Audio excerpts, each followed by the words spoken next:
కేసీఆర్ హరీష్ రావు పిటిషన్లపై హైకోర్టులో వాదనలు ముగిశాయి. కాళేశ్వరం కమిషన్ విచారణ రిపోర్టుపై మధ్యంతర ఉత్తర్వులు ఇవ్వలేమని చెప్పింది హైకోర్టు ధర్మాసనం. పబ్లిక్ డొమైన్లో రిపోర్టుంటే వెంటనే తొలగించాలని ప్రభుత్వాన్ని ఆదేశించింది.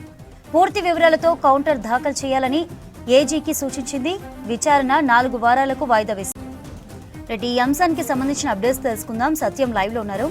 సత్యం, కేసీఆర్ హరీష్ కాళేశ్వరం రిపోర్టు రద్దు చేయాలంటూ హైకోర్టును ఆశ్రయించడాన్ని అసలు ఎలా చూడొచ్చు? దీన్ని హైకోర్టులో బీఆర్ఎస్ అధినేత కేసీఆర్, అదేవిధంగా మాజీ మంత్రి హరీష్ రావు కాళేశ్వరం రిపోర్టు రద్దు చేయాలని హైకోర్టుకి వెళ్ళారు. నిన్న ఈరోజు వాదన కొనసాగాయి. హైకోర్టు మధ్యంతర ఉత్తర్వు ఇవ్వలేరు. 4 వారాల పాటు కేసును వాయిదా వేసింది.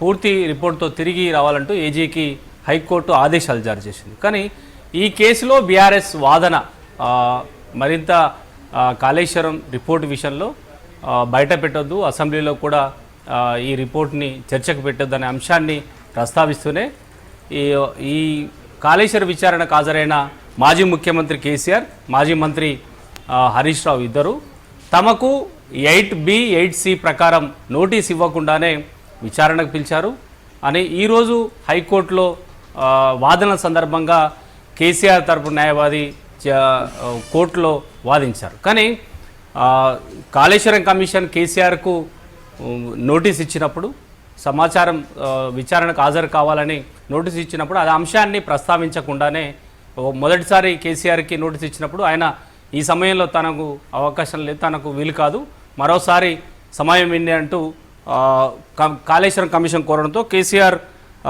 జూన్ 11న ఆయన కాళేశ్వరం కమిషన్ ముందు హాజరయ్యారు. ఇక జూన్ 9న మాజీ మంత్రి హరీష్ రావు కూడా కాళేశ్వరం కమిషన్ ముందు హాజరై దాదాపు 40 నిమిషాల పాటు కమిషన్కి ఆయన అడిగిన ప్రశ్నలకు సమాధానం చెప్పారు. ఇక కేసీఆర్ ఇన్ కెమెరాలో ఆయన Kaleshwaram commission PC Ghosh commission అడిగిన ప్రశ్నలకు ఆయన సమాధానం చెప్పారు. కానీ బీఆర్ఎస్ ఈరోజు హైకోర్టులో కేసీఆర్ తరఫున వాదించిన అడ్వకేట్ లేవనేసిన అంశాలు తెలంగాణ రాజకీయాల్లో ప్రస్తుతానికి చర్చనీయాంశంగా. ఎందుకంటే నోటీస్ ఇచ్చినప్పుడు కమిషన్ దగ్గర విచారణకు వెళ్ళినప్పుడు అభ్యంతరం తెలపని మాజీ ముఖ్యమంత్రి కేసీఆర్, హరీష్ రావు, మాజీ మంత్రి హరీష్ రావు ఇప్పుడు కోర్టులో తమకు ఎలాంటి నోటీస్ ఇవ్వకుండా, అంటే 8B ప్రకారం 8C ప్రకారం తమకు నోటీస్ ఇవ్వకుండానే విచారణకు పిలిచారనే అంశాన్ని ప్రస్తావించారు. ఇది ఈరోజు వాదనల సందర్భంగా కేసీఆర్ తరఫున న్యాయవాది చెప్పారు. ఇక గతంలో కూడా నిన్న కూడా జరిగిన వాదనలో బీఆర్ఎస్ చేసిన వాదన కూడా 2 అంశాలు, బయట మాట లోపల ఒక మాట అనే అంశాన్ని కూడా నిన్న హైకోర్టులో జరిగిన విచారణ సందర్భంగా కేసీఆర్ తరపు న్యాయవాది చెప్పారు. మేడిగడ్డ పిల్లలు కుంగడం వెనుక అకాలంగా వచ్చిన వరదల కారణంగానే పిల్లలు కూలాయని నిన్న జరిగిన వాదనలో చెప్పారు. కానీ బయట వచ్చేసరికి వాళ్ళ వాదన భిన్నంగా ఉంది. కాంగ్రెస్ పార్టీ కుట్రలు చేసింది, కాంగ్రెస్ ప్రభుత్వం కుట్రల కారణంగానే మేడిగడ్డ పిల్లలు కూలాయంటూ ఒక వాదనను బీఆర్ఎస్ పార్టీకి సంబంధించిన నేతలు ఆర్ఎస్ ప్రవీణ్ కుమార్, ఆ పార్టీ వర్కింగ్ ప్రెసిడెంట్ కేటీఆర్ సైతం తమకు అనేక అనుమానాలు ఉన్నాయి, ఆ రోజు శబ్దం రావడం వెనుక కాంగ్రెస్ పార్టీ కుట్ర చేసిందనే ఒక ఆరోపణలు ఆయన తమకు అనుమానం ఉన్నాయని బయట చేసిన ఆరోపణలు. కానీ కోర్టుకు వచ్చేసరికి బీఆర్ఎస్ వాదన భిన్నంగా ఉంది. పిల్లలు కుంగడం వెనుక కేవలం భారీగా వరద రావడం వల్లే కృంగాయ అనే అంశాన్ని కేసీఆర్ న్యాయవాది నిన్న కోర్టులో వాదించారు.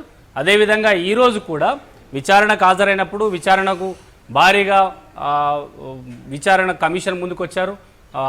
మాజీ ముఖ్యమంత్రి కేసీఆర్, మాజీ మంత్రి హరీష్ రావు కూడా విచారణ ముందు దాదాపు 50 నిమిషాలు ఉన్నా, ఆ రోజు పూర్తి వివరాలు చెప్పినా బయటకు వచ్చినాక కనీసం రిపోర్టు ప్రభుత్వానికి ఇచ్చినప్పుడన్నా ఎందుకు ఈ అంశాన్ని ప్రస్తావించలేదు? ఈరోజు మాత్రం హైకోర్టులో ఆ రిపోర్టు బయట పెట్టొద్దు, రద్దు చేయాలని అడ్డుకునే ప్రయత్నం చేయాలని కోర్టుకు వెళ్ళిన బీఆర్ఎస్ పార్టీ, ఆ పార్టీ అధినేత కేసీఆర్, మాజీ మంత్రి హరీష్ రావు ఈ 8B ప్రకారం C ప్రకారం తమకు నోటీస్ ఇవ్వలేదని విచారణకు వచ్చినప్పుడు కనీసం రిపోర్టు ప్రభుత్వానికి ఇచ్చినప్పుడన్నా ప్రస్తావించకుండా ఈరోజు హైకోర్టులో విచారణ సందర్భంగా కేసీఆర్ న్యాయవాది ఈ అంశానికి తెరమిత్తేయడంతో కేవలం కాళేశ్వరం రిపోర్టుని బయటకు రాకుండా, ప్రజల్లోకి వెళ్లకుండా, ప్రచారం జరగకుండా కాంగ్రెస్ పార్టీ చేసిన ప్రచారాన్ని అడ్డుకునే ఒక ప్రయత్నంలో భాగంగానే బీఆర్ఎస్ పార్టీ ఒక కొత్త వాదనను కోర్టు ముందు ఉంచుతున్న ఒక చర్చ ప్రస్తుతానికి తెలంగాణ రాజకీయాల్లో కొనసాగుతుంది. బీఆర్ఎస్ వాదనలో విచారణ జరిగి దాదాపు 100 మంది అధికారులు,